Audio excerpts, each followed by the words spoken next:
Well, thank you for joining us today at the grand opening of our Early Childhood Development and Literacy Center here at Coastal Carolina University. For those of you that I do not know, my name is Bill Plate. I'm the Vice President for University Communications and Marketing. Travis Overton, our Vice President for Executive Initiatives and Chief of Staff, sends his regards as he was not able to make it here today. At this time, it's my distinct honor to introduce and welcome to the mic CCU President, Dr. David DeCenzo. Thank you, Bill. Well, good afternoon and welcome. What an amazing day this has been, but certainly the grand opening of our Childhood Development and Literacy Center, it is a special day for us. I'm certainly so glad all of you are here to celebrate with us. As I began to think of something poignant to say in kicking this event off, my thoughts raced to a time in my life when Terry and I had children about the age of those in our center. Then it hit me. Thinking about the weather we've experienced today, it was a perfect reminder of the hours watching Winnie the Pooh and the blustery day. And yes, this spot is becoming our thoughtful spot. I don't want to steal the thunder of my colleagues who will be speaking today, but I did want to recognize several individuals who have made our development center possible. The commissioners from the Higher Education Commission, the Shelley family, and our Board of Trustees. Will Turner, thank you for being here. It's because of all of you that this dream is happening. I also want to recognize and thank one individual who, in my estimation, was the champion behind this endeavor. Since I arrived on Coastal's campus in 2002, I continually heard from the faculty and staff about the need for an early childhood development center. It must be true that good things come to those who wait, because for years nothing moved forward. And while Gene Jadala and his faculty were instrumental in bringing this center to fruition, it could not have occurred without the dedication, commitment, and hard work of Dr. Ralph Byington. Ralph, thank you for leading this charge and for being the champion to make today a reality. And this is one case where your good deed has not gone unnoticed. As Christopher Robin would say, you are the hero of the day. Ladies and gentlemen, our Provost and Executive Vice President, Dr. Ralph Byington.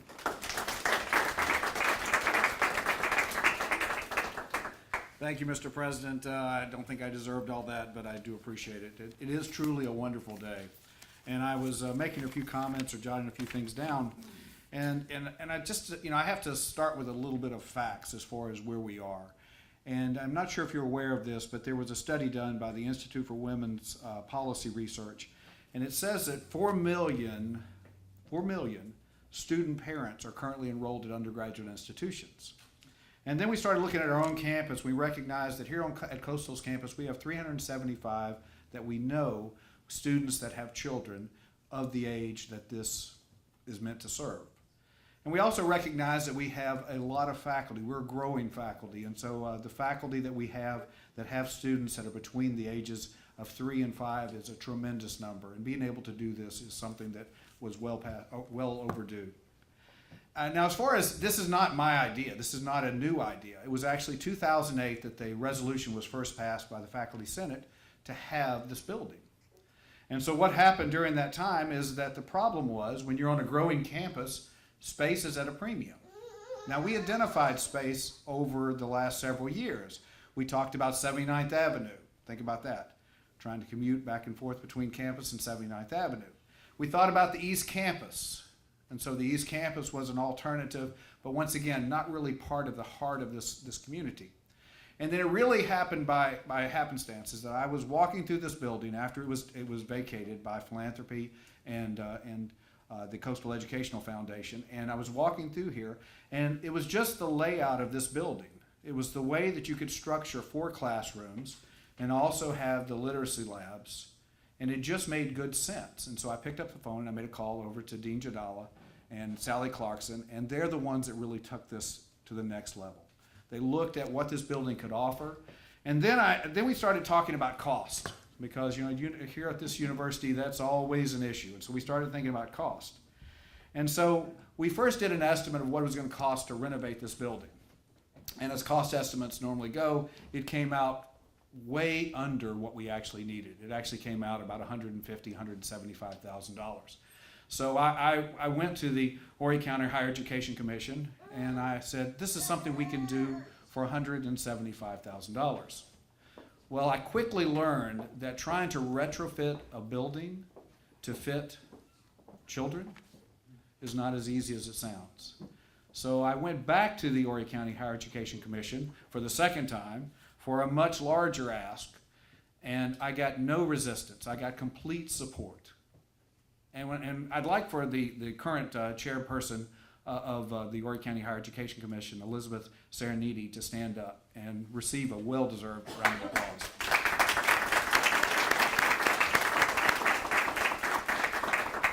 But I believe that the third time is the charm, because I went back to him for a third time. Because those 375 students that we have on this campus that have children, they have needs too. So I went back one more time and I said, well, what about scholarships? What about funding for scholarships? And they were generous enough to say, if we have students who are enrolled here on campus and they graduated from one of the Horry County high schools, their children can receive scholarships to go to this program. So truly tremendous partnership that we've had, and to be able to have this building and be able to put this online for everyone. I also need to once again thank Sally Clarkson, Ren Mungo. They're the ones that did the hard things of putting all this together. Sally with the playground equipment and actually trying to get things ordered and just trying to work through everything and the major moves that were involved with this. And so this is a true labor of love, because this is something that this campus needed, and it turned out even better than I could have envisioned. And with that, I'm going to turn it over to Dean Ed Jadala, and he's going to talk a little bit more about the program.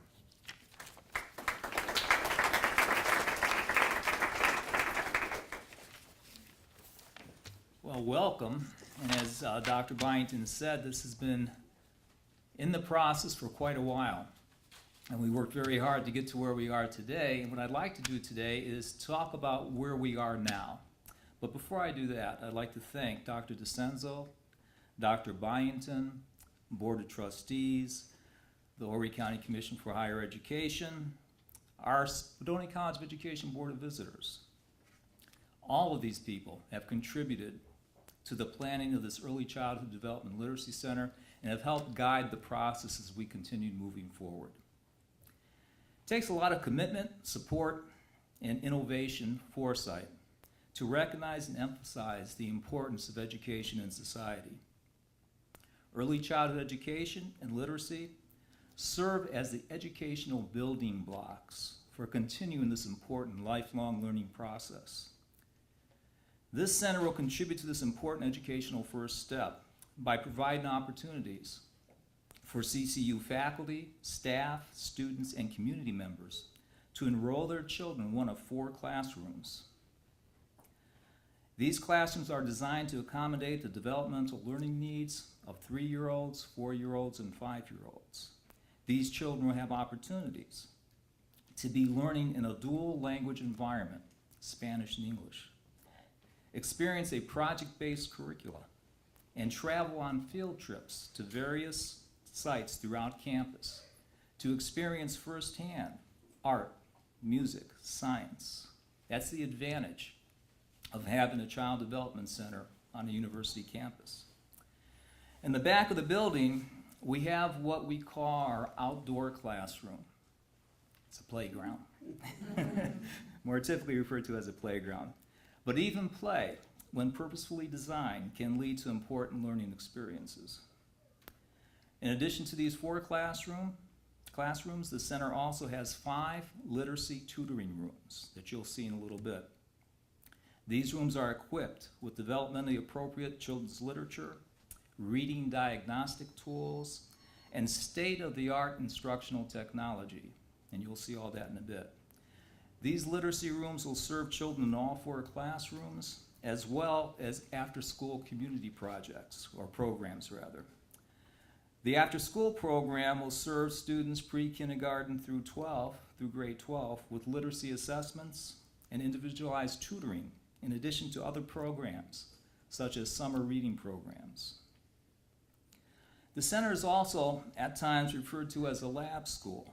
The reason for this is that in addition to accommodating the developmental learning and literacy needs of 3, 4, and 5-year-olds, these same classrooms and literacy tutoring rooms are used for clinical experiences for our early childhood, elementary, and graduate students. We can now incorporate in our syllabi assignments and learning experiences that involve our pre-service teachers with firsthand classroom experiences. This helps develop our pre-service teacher education programs, but it also helps our 3, 4, and 5-year-old students with the individualized attention that we're able to give them because we're right here on campus. In addition to these firsthand experiences, each classroom will be equipped with a camera and sound system that allows students taking classes back in the Prince Building to observe and study teaching and learning processes in real time. Of course, all of this facilitates a very rich research agenda for our faculty and students. All this would not have been possible without the great generosity of the family of the late Peggy S. Shelley of Garden City Beach. The gift given jointly by Dr. and Mrs. Ed Shelley Jr., Dr. and Mrs. J. Shelley, and then their father, Billy Shelley, will establish the Peggy S. Shelley Early Childhood Lab School. The Shelley family's generosity will allow the college to further advance and develop all the areas in the Early Childhood Development and Literacy Center I previously described. The purpose and intent of this gift is best said through a quote given by Ed Shelley. Our family's from Spartanburg, but I have lived in Horry County for 35 years. My dad and brothers spent a lot of time here as well. So Coastal is now our local college that we support. We feel CCU is a great asset to this community, not just because it is a wonderful institute of higher education, but it adds a necessary component of diversity to this area. This diversity grounds our community by offering a stimulating university environment that, along with the other assets that Horry County is blessed with, makes our area a shining light in this region, state, and nation. Ed Shelley goes on to say, "My mother felt strongly that reading was a basic art that we all must really master. She taught school and volunteered in educational programs that advanced children's learning. My family's sincere hope is that through this learning center, students and children both will understand the importance of education in our society, and that somehow, in some small way, Peggy Shelley would continue her lifelong quest to promote the learning process." To the Shelley family, we again extend our sincere appreciation, and you have our guarantee that Peggy Shelley's lifelong quest to promote the learning process is exactly what the Early Childhood Development and Literacy Center will do. And the person who's going to make all that happen is our director, Dr. Angela Huggins.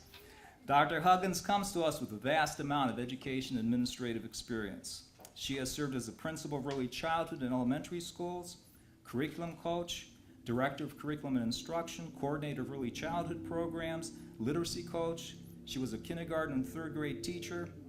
I could continue on and on, but I think you get it. She's very qualified for what she's about to do. Angela?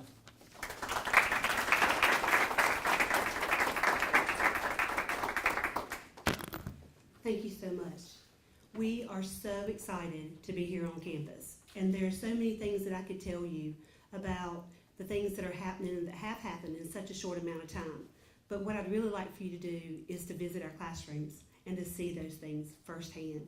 I want you to see our children, and I want you to see the work that they've done. I want you to see the things that the provocations and the things that we've put out for them. I want you to see the thought that we put into the experiences that we create for them. And I want you to see the joy that the children have every day whenever they come to school, and the joy that we have whenever we're here with them. One of the questions that I'm asked most often by parents whenever they come and want to visit our center or when they call and make an inquiry is, what type of curriculum are we using here at the Early Childhood Center? And so it's a little hard for me to describe that. One of the things that I can say is that we are focused on using the state standards for 3, 4, and 5-year-olds. We use standards for kindergarten because we do have some kindergarten children. But the most important thing that we do is that we listen to our children. We listen to their interests. We listen to them to see the things that they want to learn about. And we craft lessons so that we can still meet those standards, but so that we can take into account the things that they really want to know about. And that's where the joy comes from. I'm not sure how many of you follow us on Facebook or have seen some of the things that we've done, but if you ever see us post about an event coming up, we would love to have you join us. Mud Day was the most fun day ever that we have ever had. And that was the day where we read Harry the Dirty Dog, and we were able to go outside and have our scrub brushes and our muddy puddles, and then able to get clean and come back inside and have a fun day. Some of our classes have been studying apples, and they've been doing all kinds of inquiries, learning about the different parts of apples and tasting, using all their senses, and finding out ways that they could extend their learning in a hands-on way that made perfect sense to 3-year-old children. And then our 4 and 5-year-old children most recently were migrating across campus as monarch butterflies, as we've been learning about the migration patterns that some of them are traveling on their way to Mexico. And so we hope you'll see documentation of all these things in our classrooms. We'd love to have you visit anytime that you're in the area. Sometimes we have folks that just want to stop by and say, I just need to see some children. It's just going to make my day really happy. And so we'd love to have you visit us. But thank you for trusting your children to us. Thank you for providing this opportunity for us. And thank you so much for your support.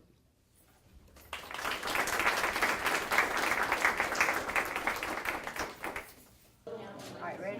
Here we go. Ready? 1, 2, 3.